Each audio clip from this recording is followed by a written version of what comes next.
Hey, what's up you guys, it's Dorothy and welcome back to my channel. In today's video we're going to go into chapter 1 of the game by Lindsay Miller, so let's get right into this video. This video may contain sensitive topics and foul language. If you do not wish to continue, I suggest clicking off the video now. You have been warned. Chapter 1, 2-978-1579-126247@gmail.com. Subject: the game begins. I'm ready to kill or be killed. The email serves as the official note that I, name here, am entering this year's round of assassins. I understand that I must send this email before midnight Wednesday, and that I will receive the rules, my team members' names, and my target's name by Friday at 12 p.m. The game begins Friday at 5 p.m. Wish me luck. Name here. This is it, Leah said. She added her name to the email and read it one last time. Think we'll be the first? I didn't wake up at 5 not to be. Jim launched himself off the bathroom counter and peered over Leah's shoulder. It's simpler than I thought it would be. Dramatic though. Leah nudged Jim in the side. Do yours, we'll send them together. Every March, in the anxiety-ridden weeks before colleges sent out acceptance decisions, the seniors of Lincoln High went to the war. The game was the last great equalizer before the seniors went their separate ways, and Leah, who had been planning her assassin strategy since 9th grade, who had color-coded it red in her planner, and who had never been the best at anything, had already hung on her closet door a practical pair of running shoes, a black t-shirt, the only mostly cared about, and a pair of leggings that wouldn't feel like sandpaper if they got wet. Not that they would, she just liked to be prepared. Jim Hastings reporting for murder. Jim took a step back and raised their phone. This year, the invitation to play was taped to the back of the bathroom doors. Few teachers ever ventured into these bathrooms, and even if one did, every bathroom was the same. Powder soap dusted the damp counters, and inspirational posters decorated the dented stall doors. The invitation was a large poster of the white Lincoln High lion overlaid with 3 kinetic circles in blood red. At their center was a QR code. Assassins wasn't a school-approved event, but it was a tradition. Anyone who wanted to play would know what this poster meant. Scanned, Jim said. The email opened and they filled it out. 3, 2, Leah said, thumb hovering over the send button. It was only a game, but it was the game. It was hunting season for seniors. It was permission to stay out late with friends and teammates. It was the last chance for Leah to be good at something instead of being stuck in the shadow of her older brother. 1, they both said. The email sent. I hope we're on the same team, Leah said, or else we had better get used to murdering each other. Jim snorted. Should I have not already gotten used to that?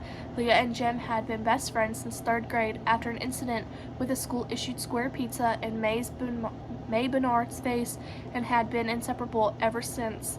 Even though Jim's loathing for May had shifted to a crush this last year. Look at us. Jim spun Leah to the mirror and rested their chin atop her head. We're going to win. A crack in the mirror split Leah's long face in half and made her green eyes uneven. Behind her, Jim's tall, muscled form was split and squished. Their phones dinged with the same message. Hello, Leah, Prince, and Jim Hastings. Welcome to the game and happy hunting. The Council. Think this means we're on the same team? Jim asked. Maybe. Leah shook her head, rubbed the back of her neck, and picked up her backpack. It means that whoever the Council is knows us well enough to assume that we're together right now. You know, Jim said, turning away. Even if we don't win, it'll be a good way to spend time together before next year. We'll win. Leah shook her head and she shattered at her shattered image in the mirror. Jim won lots of things, best grades, theater tournaments, and test score competitions. The only award Leah had ever gotten was for attendance. I just wish the Council told us everything up front. No one knew who the Council was or how they were chosen, but the rumor was that it was 3 seniors handpicked by the previous year's Council. Everyone in Lincoln knew each other in their deepest secrets, so Leah had always assumed that rumor was true. The town was too small to keep such a mystery for so long. I bet it's Gabo, Jim said. He loves stuff like this. Gabriel Gutierrez, math genius and theater nerd, was one of Leah's guesses for the Council too. His older brother had won Assassins 7 years ago and had given him all his old notes. Gabriel even had a hand-me-down tricked-out water gun. Mark, Leah's older brother, had placed 3rd but had never told her anything helpful. Don't worry, Leah said. The Council always teams up friends, families, and crushes to keep the real fighting to a minimum. And the years before the Council became anonymous and focused more on the teammate and target assignments, friendships had been ruined and relationships dashed due to assassins. I hope we get May as a target, Jim said as they joined the crush of students in the hall. Seniors opened bathroom doors and tugged their friends inside. Leah kept an eye on the ones who vanished inside for only a minute, noting their names or descriptions. There were 317 seniors, and Leah had spent all day last year figuring out who would play. She had been left with 50 definities. She had documented their daily schedules and which classrooms they were in this semester. Her journal was filled to the edges with names, maps, and by-the-minute timetables.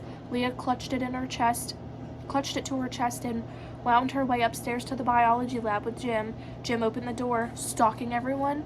Leah waved her journal. Not everyone, and it's all stuff they say aloud. It's not like I'm following them home. Stalking makes it sound weird and illegal.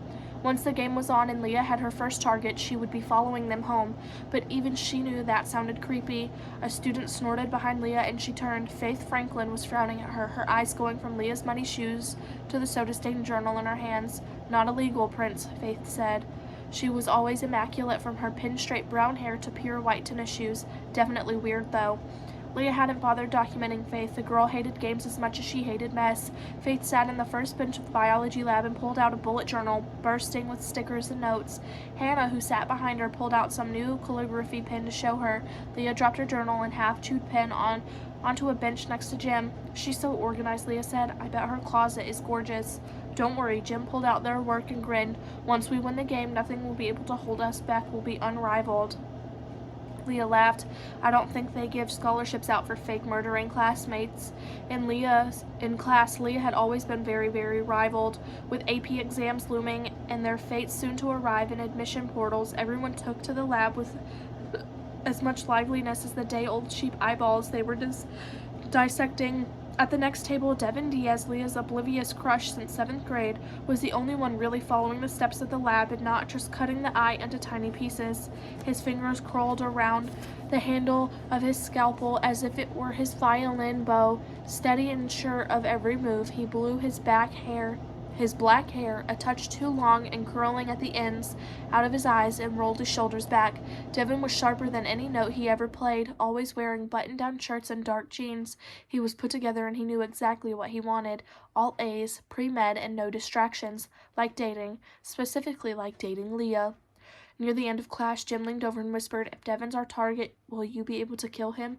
Of course I could kill him, Leah said, already calculating how hard she would have to pull the trigger to let loose at the least amount of water. But he's not playing. Did you ask him? Jim asked. You never talked to him. Yes. That was a lie. Leah hadn't asked him. She just watched him for months. They moved in similar but distant circles, and he liked talking about music and how math touched everything. Leah could listen to him talk for hours and sometimes did when she happened upon him talking to someone else, and she could listen from the other side of a corner or bookshelf. He had no interest in what she could talk about, escape rooms, games, and sometimes art, but he was always kind enough to listen to her anyway. He would nod and smile, nudging her to keep talking. He was too nice. And he always laughed at her jokes no matter how goofy they were. I never thought you'd have the nerve, Jim whispered. Leah held up the small Nerf pistol, accuracy over deluge. She had started carrying it in her bag Monday to get used to the weight. She didn't want any surprises come Friday. She sprayed Jim once, only lightly on the shoe, and a few drops of water splattered across the floor. Abby looked up from the book in her lap across the aisle. Leah shrugged and mouthed sorry. Abby covered her laughter with the book as Miss Christie gathered their worksheets and took them across the hall to the classroom. I could hear you talking about me, you know, Devin said, turning around. He spun his scalpel across his knuckles like a pin. If I was playing, I would take you out first. That is the end of chapter 1. I will see you guys in the next video. Bye.